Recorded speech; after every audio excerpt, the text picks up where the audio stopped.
CBI তদন্ত করে অন্তর্ভুক্ত সন্দীপ ঘোষ গ্রেপ্তার হয়েছে। আপনি যদি মনে করেন সিটের তদন্ত হলে কি হতো, পরিণতি কি হতো সেটা বোঝা যাচ্ছে একটা ঘটনায়।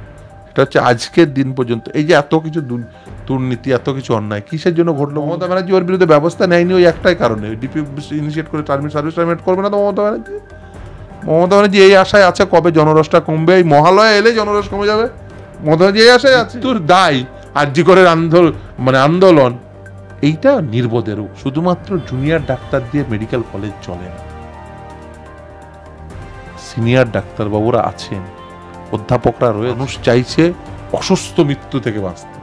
এই যে আরজি করের যে বোনটি, সেটা অসুস্থ মৃত্যু, এই মৃত্যু চাই না মানুষ। অভিযোগ তুলেছিল তৃণমূল, কার্যত অভিষেক বন্দ্যোপাধ্যায়, যে অবহেলায় রোগী মৃত্যুর অভিযোগ, সেটাকে ভুয়ো প্রমাণ করলো আরজি করের যে নতুন সুপার এমএসভিপি। হ্যাঁ, দেখুন আমি এইসব মানে কি এর প্রশ্নের জবাব দেব বলুন তো?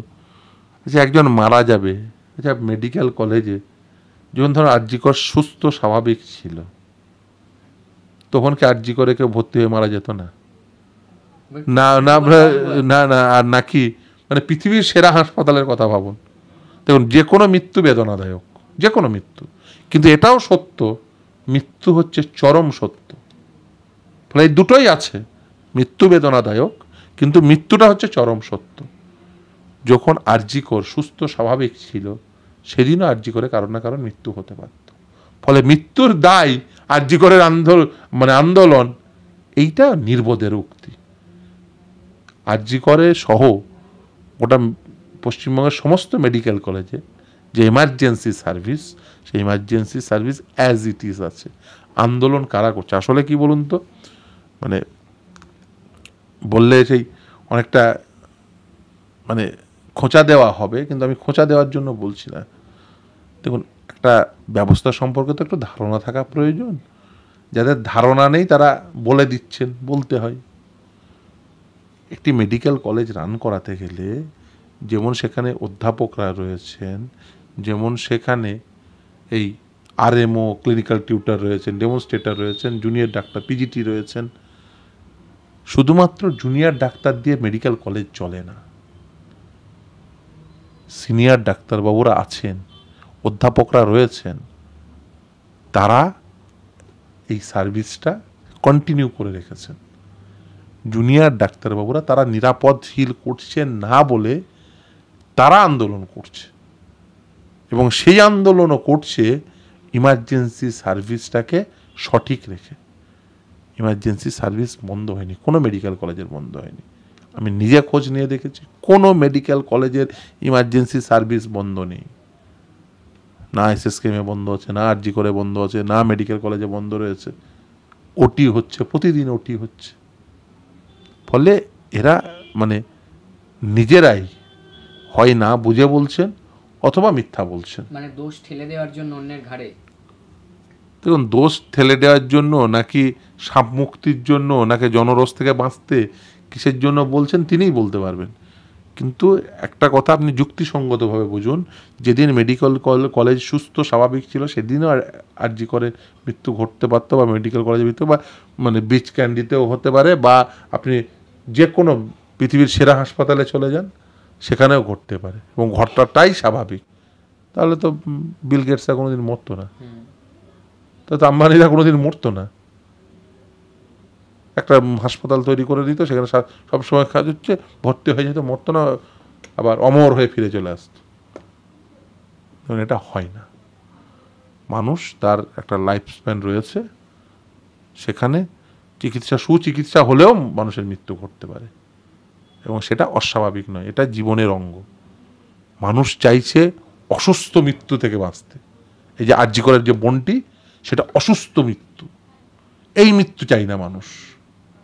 মৃত্যু হবে, আপনার মৃত্যু হবে, আমার মৃত্যু হবে, এটা চরম সত্য, কিন্তু সেই মৃত্যুটা যেন পাশবিক না হোক, পৈশাচিক না হোক, এটাই মানুষের চাহিদা। এবং দুর্ভাগ্য হলো এরা পৈশাচিক মৃত্যু এবং স্বাভাবিক মৃত্যুর মধ্যে প্রভেদ করতে ভুলে গেছে। এরা একটি পৈশাচিক মৃত্যুর সম্মুখে দাঁড় করাতে চাইছে একটা স্বাভাবিক মৃত্যুকে। একদিকে মানুষ পৈশাচিক মৃত্যুর বিরুদ্ধে আন্দোলন তৈরি করেছে, আর অভিষেক ব্যানার্জিরা একটা স্বাভাবিক মৃত্যুকে দিয়ে ভাবছেন এই পৈশাচিক মৃত্যুর বিরুদ্ধে মানুষ যে আন্দোলন করেছে সেটাকে আটকে দেবেন একটা স্বাভাবিক মৃত্যুকে হাতিয়ার করে। হয় না, মূর্খের স্বর্গে বসবাস করছে। যে সিবিআই এলেই দেখা যাচ্ছে একের পর এক সাম্রাজ্যের হদিশ, সন্দীপ ঘোষেরও সাম্রাজ্যের হদিশ। মানে সিবিআই তদন্ত না হলে তো মানুষ জানতেই পারতো না যে এই রকম ভাবে একটা সরকারের সাম্রাজ্যের হদিশ থাকতে পারে। আপনি এটা সন্দীপ ঘোষ দেখছেন, আপনি যে কোনো ব্লকে চলে যান, যে কোনো পঞ্চায়েতে চলে যান, এরকম তৃণমূল কংগ্রেসের অনেক সন্দীপ ঘোষ রয়েছে। তৃণমূল কংগ্রেসের সন্দীপ ঘোষ বিষয় না, বিষয় হচ্ছে শাসক তৃণমূলের সাথে কারা আছে। যে শাসক তৃণমূল কংগ্রেসের সঙ্গে থাকবে সেখানে ওই বাংলো থাকবে, শাসক তৃণমূল থাকবে, সন্দীপ ঘোষ থাকবে, অপা থাকবে, এরকম অনেক থাকবে, বুঝতে পারলেন? এটা একটা বৃত্ত, এটা হচ্ছে তৃণমূলীয় বৃত্ত। এই তৃণমূলীয় বৃত্ততে অবস্থান করলে ওখানে অপা পাবেন, ওখানে বাংলো পাবেন, ওখানে পার্থ চ্যাটার্জি পাবেন, সন্দীপ ঘোষ, এক পুরো ককটেল। কি একজন বলে না সন্ধ্যাবেলায় হলুদ চশমা পড়ে, কি ও লাভলি টাবলি, ওই ও লাভলি সব।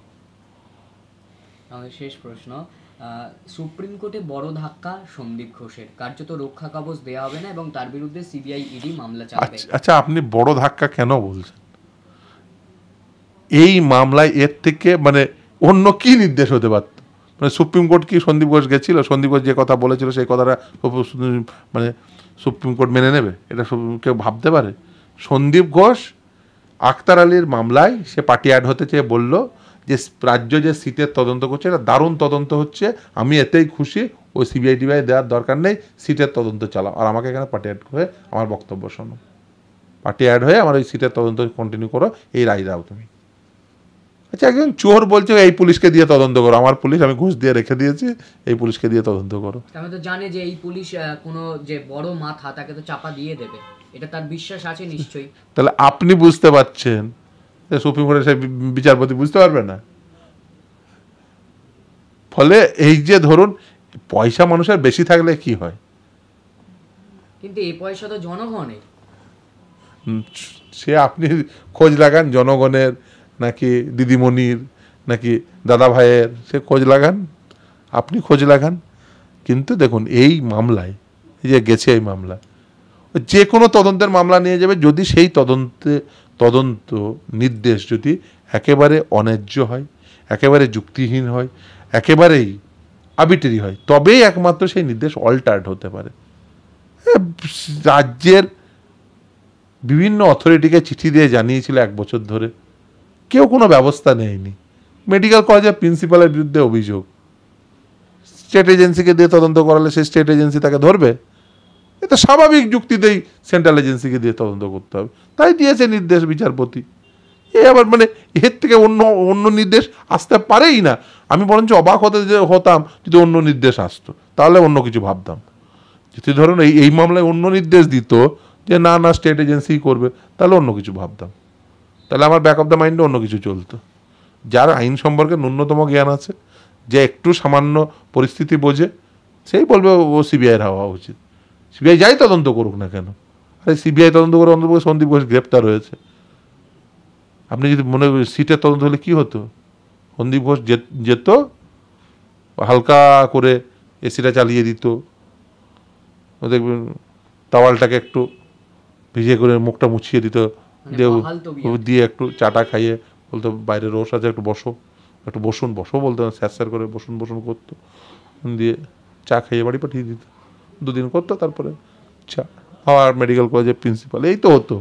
ও আপনিও বোঝেন, আমিও বুঝি, সকলেই বোঝে। কিন্তু সিবিআই তদন্ত হয়েছে, অন্তপক্ষে গ্রেপ্তার তো হয়েছে, মানুষের বিশ্বাসই উঠে যেত যদি সিটের তদন্ত হতো। এই তদন্তের প্রতি মানুষের বিশ্বাস উঠে যেত। ফলে যাই হোক না কেন, দেখুন এর পরিণতি কি হতো সেটা বোঝা যাচ্ছে একটা ঘটনায়, সেটা হচ্ছে আজকের দিন পর্যন্ত এই যে এত কিছু দুর্নীতি, এত কিছু অন্যায় কিসের জন্য ঘটলো বলুন তো? সন্দীপ ওই মেডিকেল কলেজের প্রিন্সিপাল বলে। আচ্ছা, প্রিন্সিপাল সে কিসের জন্য ছিল? সরকারি চাকরি করে বলে। যদি WBMES এর যদি ক্যাডার না হতো তাহলে তো উনি প্রিন্সিপাল হতেন না, তাহলে তো এই দুর্নীতিগুলো ঘটতো না, এই অন্যায় ঘটতো না। তার মানে সে চাকরিগতভাবে অন্যায় করেছে। এখনো পশ্চিমবঙ্গ সরকার মনে করছে যে সে চাকরিগত অন্যায় করেছে? তার সার্ভিস টার্মিনেট করার কোনো ব্যবস্থা নিয়েছে? আমি আপনাকে বলছি যে সার্ভিস ডিসিপ্লিনারি প্রসিডিংস না ইনিশিয়েট করে, ডিপি যদি না ইনিশিয়েট করে, টার্মিনেট যদি না করে, ও সন্দীপ ঘোষ আবার বেল পেয়ে এসে দিব্য ওই সাসপেনশন অর্ডারটাকে ক্যান্সেল করিয়ে দেখবেন আবার চাকরি করবে। সুপ্রিম কোর্ট বলছে সাসপেনশন নাইদার এ পানিশমেন্ট নর এ স্টিগমা। মমতা ব্যানার্জি ওর বিরুদ্ধে ব্যবস্থা নেয়নি ওই একটাই কারণে, ডিপি ইনিশিয়েট করে সার্ভিস টার্মিনেট করবে না তো মমতা ব্যানার্জি এই আশায় আছে কবে জনরসটা কমবে, এই মহালয়া এলে জনরস কমে যাবে। মমতা ব্যানার্জি এই আশায় আছে, হ্যাঁ মমতা ব্যানার্জি এই আশায় আছে মহালয়া পর্যন্ত টানতে হবে আমাকে, মহালয়া পর্যন্ত হলে আমি বেঁচে গেলাম, তাহলে আমার সন্দীপ, আমার স্বাদের সন্দীপ বেঁচে গেল। আমার স্বাদের সন্দীপকে আবার একটা ও বেল করিয়ে নিয়ে এসে ও তো সাসপেন্ড করেছি, ও একটা সাসপেনশন অর্ডারটাকে চ্যালেঞ্জ করে একটা মামলা করে দিয়ে দেবো, দিয়ে বলবো কোর্টে, আমি কি করবো, কোর্ট সাসপেনশন অর্ডার ক্যান্সেল করে দিয়েছে। কেউ এটা বলিয়ে দেখবে না কোর্ট কেন সাসপেনশন অর্ডার, কারণ সাসপেনশন অর্ডারে 3 মাসের মধ্যে যদি আপনি ডিপি স্টার্ট না করেন, যদি রিভিউ না করেন, ও অর্ডার এমনি ক্যান্সেল হয়ে যায়। ও মমতা ব্যানার্জি ভালো করে জানে একদম। এই স্ক্রিপ্ট মমতার লিখা। আমি বলছি ক্যামেরার সামনে বলছি মমতা ব্যানার্জি ক্ষমতা থাকলে আমার বিরুদ্ধে মামলা করুক। আমি বলছি এই স্ক্রিপ্ট মমতা লিখেছে যাতে সন্দীপের চাকরি বাঁচে। এই জন্য মমতা ব্যানার্জি এখনো তার বিরুদ্ধে কোনো প্রকার ব্যবস্থা নিচ্ছে না। তার সার্ভিস টার্মিনেট মমতা ব্যানার্জি জীবনে করবে না, ওর ক্ষমতা নেই করবে। তার কারণ অন্য আছে, কারণ পার্সোনাল, বাকিটা পরে হবে।